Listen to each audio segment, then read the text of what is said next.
Привет всем любителям орхидей!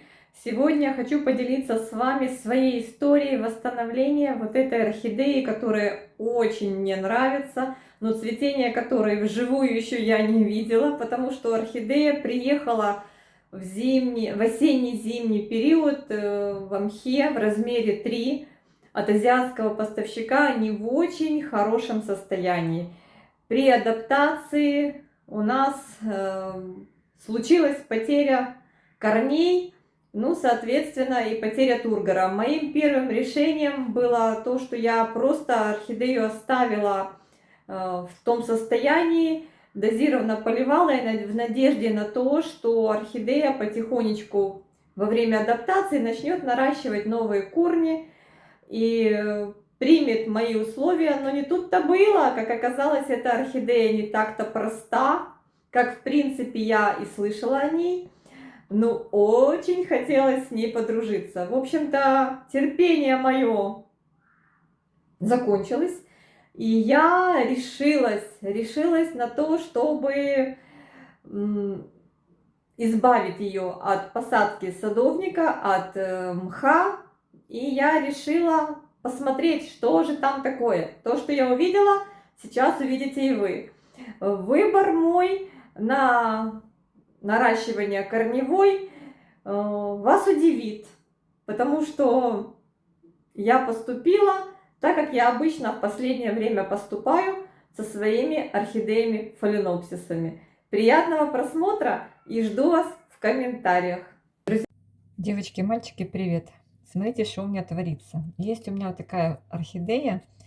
Она какая-то не очень пришла мне осенью поздней. По-моему, да, осенью поздней. Фортуна Сальцман. Вариабель. Вариабель. Она пришла вот в таком огромном горшке.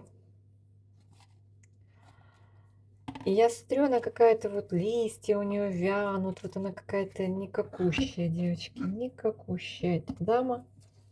Я наконец-то решилась ее распотрошить. Слышала про ее не очень сговорчивый нрав. И я правильно, надо было раньше это сделать. В общем, она еще у садовника, наверное, скинула все корни. А может, это я так постаралась. Все-таки зима была холодная. Ну, это вот адаптация. Листья она у меня не теряла.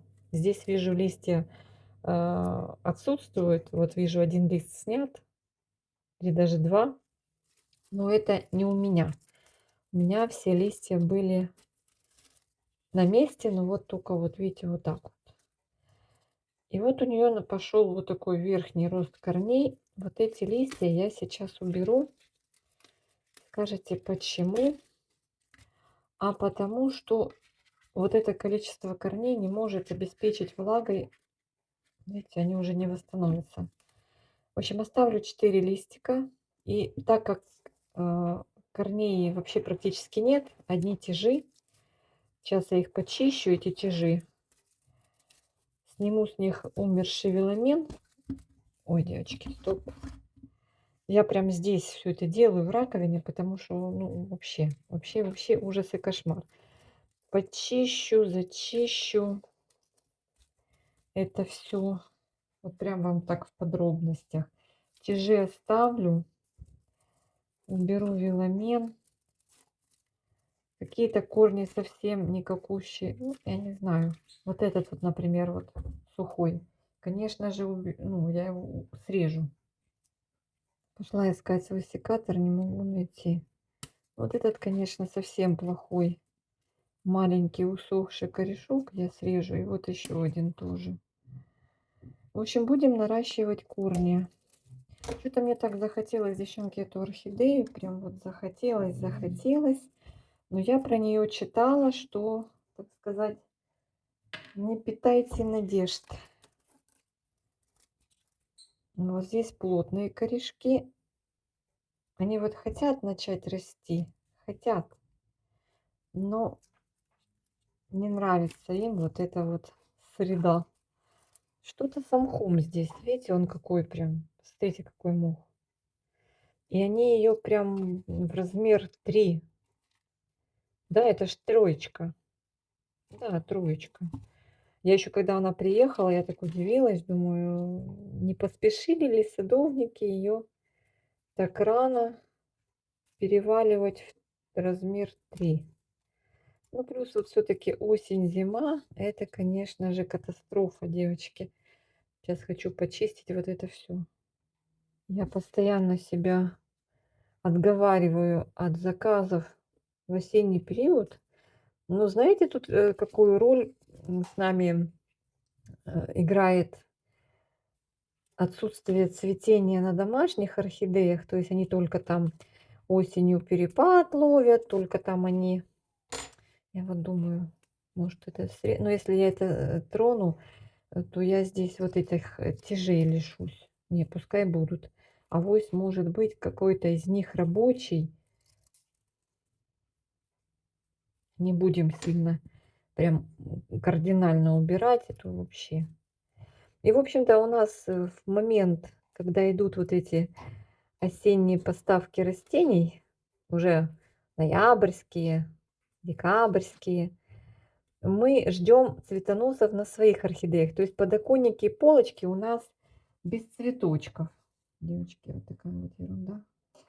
И тогда мы, получается, очень желаем что-то прикупить, особенно цветущие.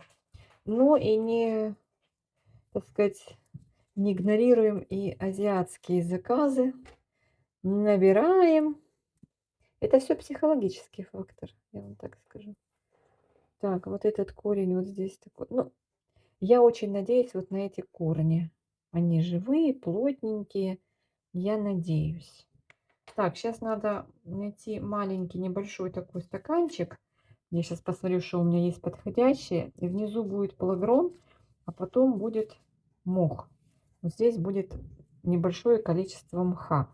И это количество мха будет вот очень рыхло посажено. У меня вот есть здесь такой вот. Но мне не очень нравится этот вариант, потому что мне кажется, что это большой объем. Большой, даже больше, чем предыдущий. Надо что-то поменьше найти. Прям какая-то катастрофа. Ничего нету, кроме 12 горшков. И вот такого вот небольшого. Но он получается с дырочками. Тарарарарара. Ну и стаканчик вот такой маленький. Это мало. Это слишком много. Это то же самое, в принципе.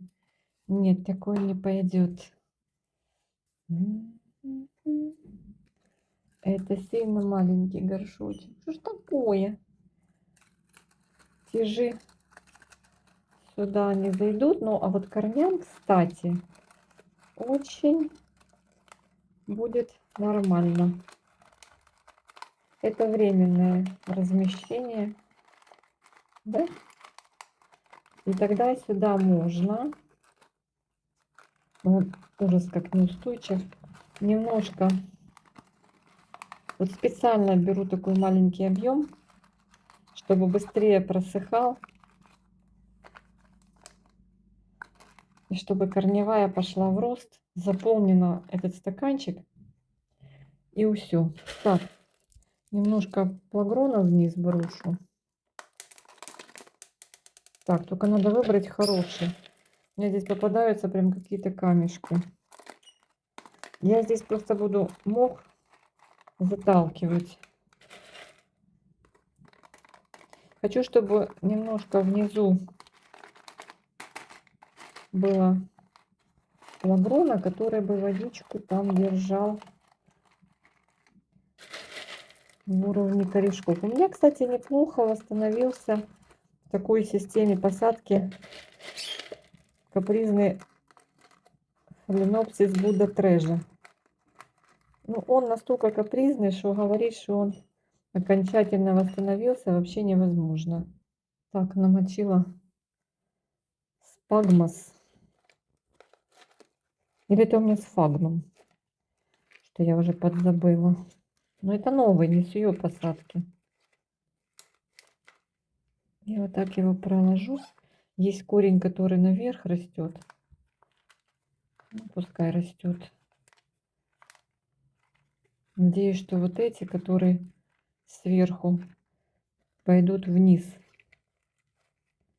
Не засоленный субстрат, мох свеженький. Все, трамбовать сильно не буду, сейчас только слегка туда его пропихну. Это вот чисто на наращивание корней. Все, потом буду просто доливать водичку вниз, буквально там столовую ложечку, вот так вот. И надеюсь, что корни пойдут расти нормально и восстановится тургор. Вообще можно эти листья вот так пополам отрезать. Ну ладно. И жалко как-то, да?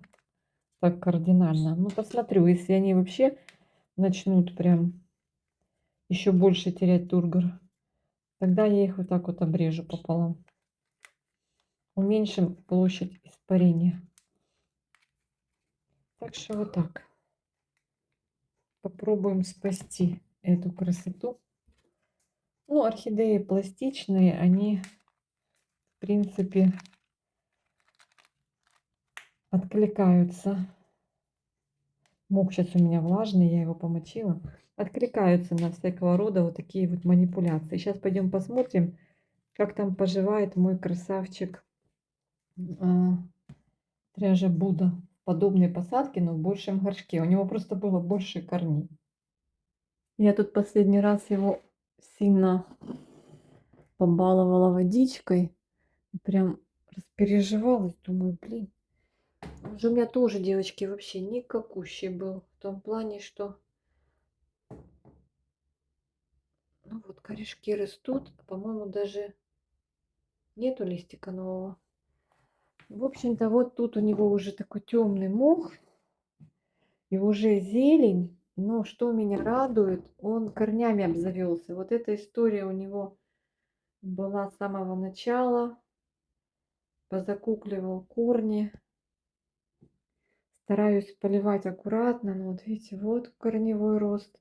И вот корень уже дошел до низа. Учитывая, что здесь сильно светло, покрывается вот этими водорослями зелеными горшок. Но он у меня практически умирал. Цветения его я не видела. Я очень надеюсь, что я порадуюсь его скромной веточке с цветочками. Так, а ну, это там что такое?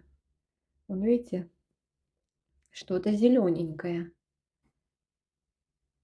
Вот сейчас не поймешь, либо корень, либо цветонос. Но если это будет цветонос, я прям обрадуюсь, обрадуюсь. В общем, очень такой неплохой вариант. Но видите, тут какой огромный горшок я ему предложила. Потому что у него было много очень тяжей, много корней. А он все равно покрывался просто, листья все покрывались какой-то странной пятнистостью. И когда вот так его расположила, мох и внизу, ну, тут много, девочки, тут вот так, полгоршка практически этого камешков, ну, плагрона. Вот видите, Будда Треже. И он тогда прям пошел. Так что надеюсь, что будет хороший результат. Нам отличного не надо, нам хотя бы хороший. Так что всех обнимаю, всем мира и добра. Как-то так. Каждой из них нужен индивидуальный подход. А Будда Треже ко мне приехал, девочки, даже не вспомню в каком году. И я все мечтаю увидеть его цветение. А вдруг это состоится и в этом году я буду счастлива. Так, привет.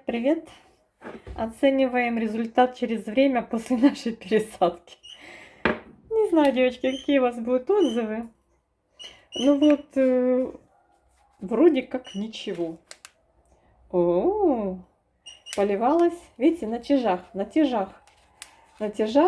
и немножечко корешков. Наша фортуна.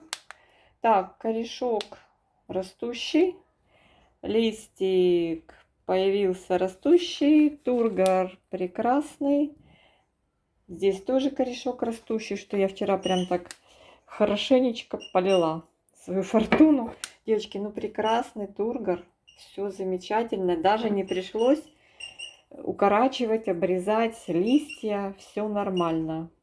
Фортуна, лотерея.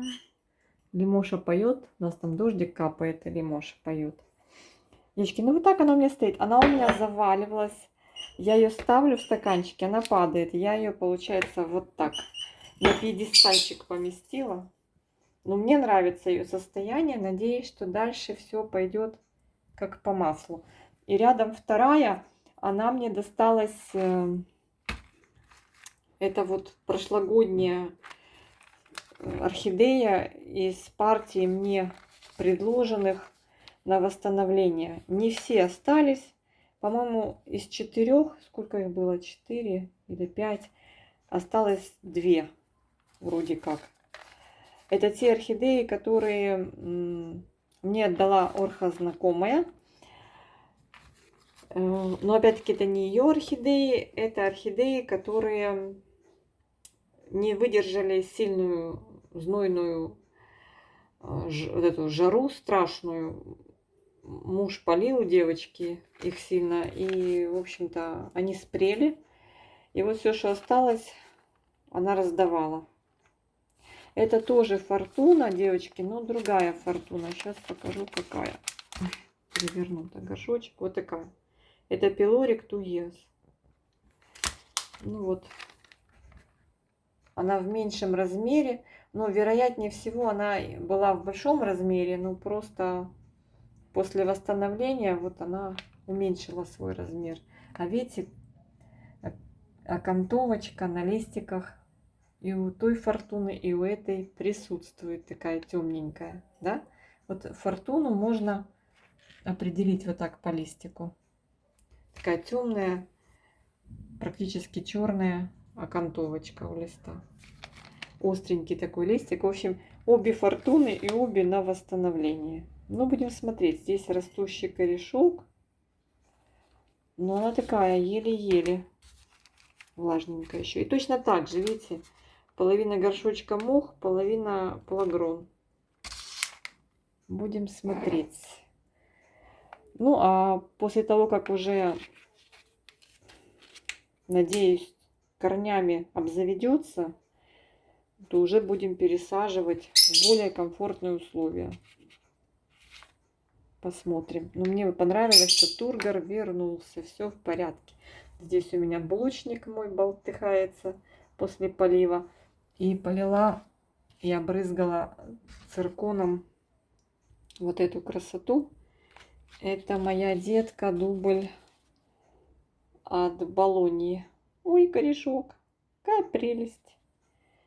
Какая прелесть. В общем, девочки, все нормально.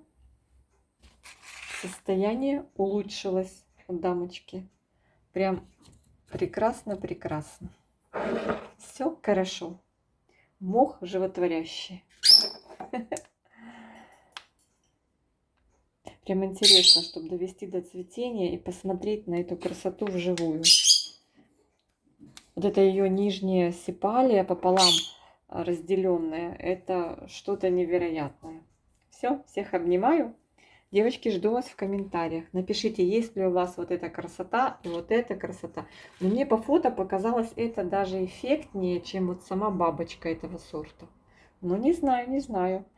Дай бог доживем, увидим. Прям 2 представителя этого гибрида у меня есть. И в таком себе хромающем состоянии, но надеюсь, еще вычухаем. Обнимашки.